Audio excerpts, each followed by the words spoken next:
এই পৃথিবী আমাদের সবার একমাত্র আশ্রয়।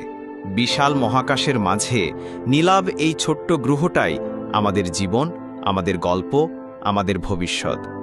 ভোরের প্রথম আলো যখন দিগন্ত ছুঁয়ে যায়, তখন মনে হয় পৃথিবী যেন নতুন করে জন্ম নেয়।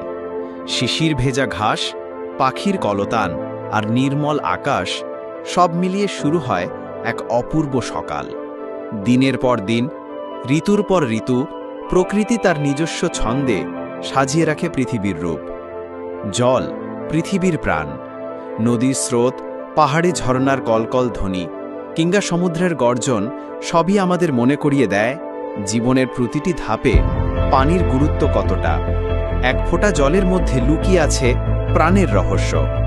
সমুদ্রের অসীম ঢেউ আমাদের শেখায় শক্তি আর ধারাবাহিকতার কথা।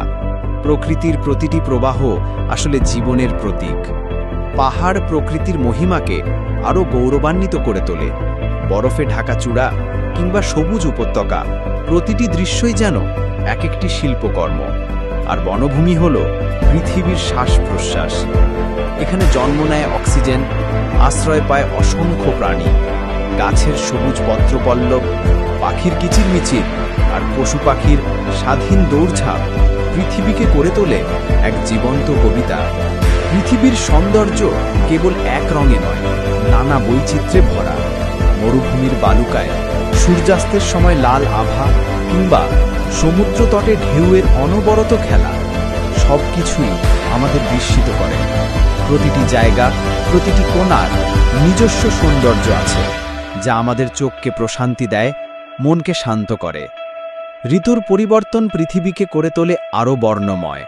গ্রীষ্মের রোদ, বর্ষার বৃষ্টি, শরতের সাদা কাশ, শীতের কুয়াশা আর বসন্তের ফুল, প্রতিটি ঋতু আমাদের মনে করিয়ে দেয় পরিবর্তনই প্রকৃতির নিয়ম। আর সেই পরিবর্তনের মাঝেই লুকিয়ে আছে সৌন্দর্যের গভীরতা। কিন্তু এই সৌন্দর্য চিরকাল টিকে থাকবে কিনা তা আমাদের উপর নির্ভর করছে। মানুষ যদি প্রকৃতিকে আঘাত করে, বন কেটে ফেলে, নদী দূষিত করে বা প্রাণীদের আবাস ধ্বংস করে, তবে একদিন এই অপার সৌন্দর্য ফিকে হয়ে যাবে।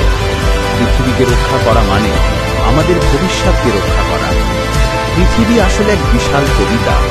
প্রতিটি গাছ একটি শব্দ, প্রতিটি নদী একটি বাক্য, প্রতিটি পাখি একটি সুর। আমরা যখন এই প্রকৃতিকে দেখি, তখন আসলে সেই কবিতা পড়ি। তাই আমাদের উচিত এই কবিতাকে আগলে রাখা, ভালোবাসা। চলুন আমরা সবাই প্রতিজ্ঞা করি, আমরা পৃথিবীকে ভালোবাসব, রক্ষা করব, যেন এই সৌন্দর্য শুধু আমাদের নয়, ভবিষ্যৎ প্রজন্মের জন্য